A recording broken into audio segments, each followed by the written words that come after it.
Le président Macky Sall vient d'annoncer le report des élections qui devaient se tenir le 25 février prochain dans quelques semaines. Comment réagissez-vous à ce report-là? Franchement, je trouve que c'est anormal. Je trouve que c'est anormal parce que tous les représentants, c'est-à-dire que tous les candidats se sont préparés en conséquence. Et quand vous allez, par exemple, à presque 2 semaines des élections, s'il le faut, par exemple, à 2 jours, une journée de la campagne, vous reportez les élections, je trouve que c'est anormal. Mais finalement, à qui est-ce que cela profite, cette décision? Ça profite au président. Ça ne fait que profiter au président. C'est ça. Parce que tous les autres se sont préparés, les candidats se sont préparés. Et quand par exemple vous renoncez, qui en profite, c'est le président. Donc il veut gagner du temps, à votre avis? Il veut gagner du temps, pour moi. Alors, bonjour. Oui, bonjour. Alors le 25 février prochain, les Sénégalais devaient aller aux urnes pour élire leur 5e président.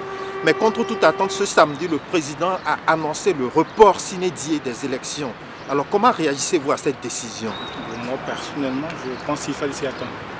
Parce qu'on ne peut pas proférer de telles accusations envers les juges de la Cour constitutionnelle et s'attendre à ce que ces derniers ne réagissent pas. Peut-être d'après les nouvelles qu'on a au niveau de la télé, 2 juges ont porté plainte.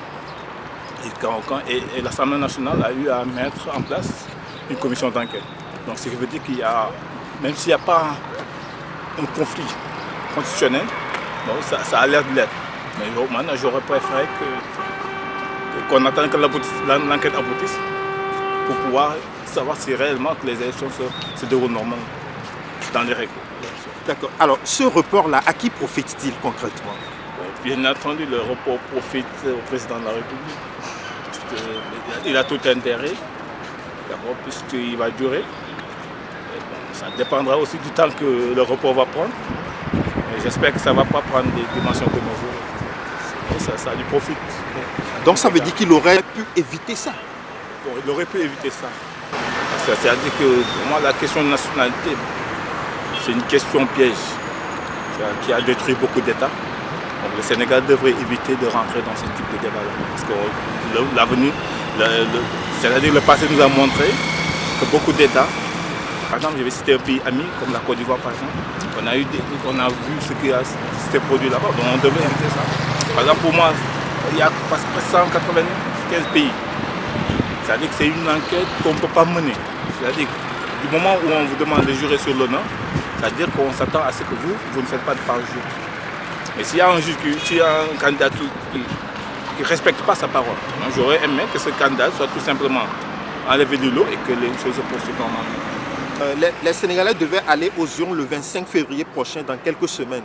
Mais contre toute attente, hier samedi, le président a pris la décision de reporter les élections sine die, sans préciser une date. Alors, qu'est-ce que vous pensez de ce report-là? Très légitime. Très légitime du moment qu'on parle de... Il y a conflit. Vous avez vu qu'il y a conflit entre l'exécutif, le judiciaire et le législatif. Ça, c'est le conflit des pouvoirs. Alors, on parle de corruption.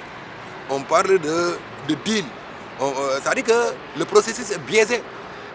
Le processus pour une élection transparente avant et après les élections et pendant les élections est biaisé. Alors maintenant, une commission d'enquête parlementaire a été ouverte au niveau de l'Assemblée nationale et il paraît que même ça, les juges constitutionnels ont introduit une plainte auprès du procureur et maintenant tout ça là reste à voir et à élucider parce que nous allons vers quelque chose de sérieux. Il s'agit de l'avenir de ce pays. Alors il faudra se rassurer sur certains points, certaines choses. Normalement, le président de la République, c'est le premier républicain de ce pays. Et nous parlons de loi, nous parlons de droit, nous parlons d'organisation judiciaire. L'État, c'est pas un fourre-tout, quoi. C'est pas, comme tu dirais, un reste nihiliste. C'est-à-dire quelque chose d'abandonné. L'État est sous la responsabilité du président de la République Macky Sall jusqu'à ce qu'il transmette le flambeau. Alors, entre-temps, il est de sa responsabilité qu'il prenne tous les devants sur toutes les questions données. Là, il y a vraiment anguille sur roche. Et il faudra aller vers très sincèrement, vers l'élucidation ou bien l'éclairage de toute cette cacophonie. Très bien. Alors, M. Dieye, à qui profite donc ce report-là? Bon, je ne sais pas à qui profite, bon, disons au Sénégal. Parce qu'il s'agit pas à Macky Sall. Au Sénégal. Macky Sall, il te parle du Sénégal au cœur. Le livre, je t'invite à aller lire ça. Alors, tout ce qui est pour l'intérêt du Sénégal, tout ce qui est pour la survie du Sénégal, tout ce qui est pour la protection du Sénégal, tout ce qui est pour la paix du Sénégal, Macky Sall est devant. Et c'est exactement là où nous sommes aujourd'hui. Il n'y a que... c'est un processus. Il y a beaucoup de traîtrise, il y a beaucoup de trahison, il y en a quoi. Normalement, dans moins de 3 semaines, les Sénégalais devaient aller aux urnes pour élire leur 5e président. Mais contre toute attente, ce samedi, le président a décidé de reporter les élections sine die. Il n'a pas précisé une nouvelle date. Alors, comment est-ce que vous réagissez à cette décision? Honnêtement, ça m'a un peu surpris de voir un recul dans la démocratie. Moi, c'est surtout le côté institutionnel qui m'inquiète. Oui. Donc, je pense qu'on ne trouve pas ce genre d'action dans les pays européens ou ailleurs, quoi. Ouais. Quand il y a la démocratie, je pense qu'il n'y a pas possibilité d'avoir ce genre d'action. Moi, c'est surtout le côté démocratique qui me dérange. Je pense que c'est quelque chose de vraiment qui me plonge dans nos vieux démons. Et on n'a vraiment pas réussi ce genre de choses. Oui. Espérons que les choses vont se gérer et que ça va se gérer dans la stabilité. Mais il faut reconnaître que c'est un recul démocratique. Et ça, c'est vraiment dommage. Est-ce que vous assimilez ça à un coup d'État, comme le disent certains? Coup d'État, je n'irai pas jusque-là, même si je peux comprendre les gens qui font une telle comparaison. Mais je pense que c'est assez grave comme acte. Et finalement, à qui profite cette décision inattendue? À qui profite certainement pas aux opposants, ceux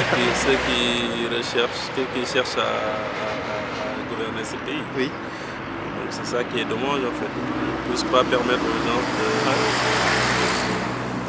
de relever le challenge, donc de maintenir les personnes dans l'État.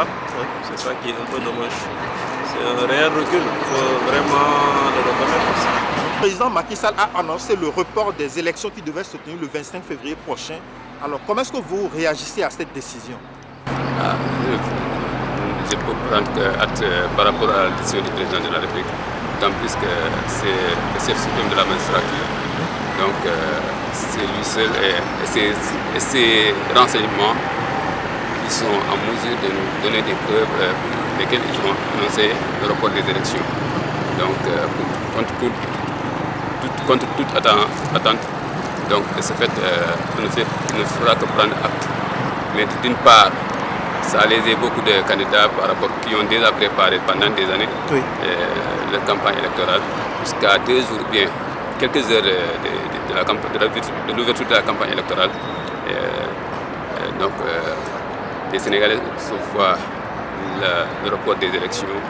Donc d'une part, peut-être c'est légal juridiquement, comme je ne suis pas juriste.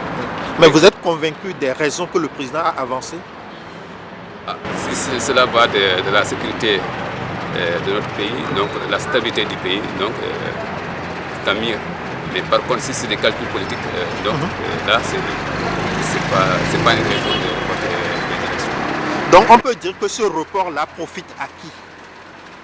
D'une part, le report profite certainement au parti au pouvoir, certainement, ou bien à la coalition au pouvoir. Donc c'est ça.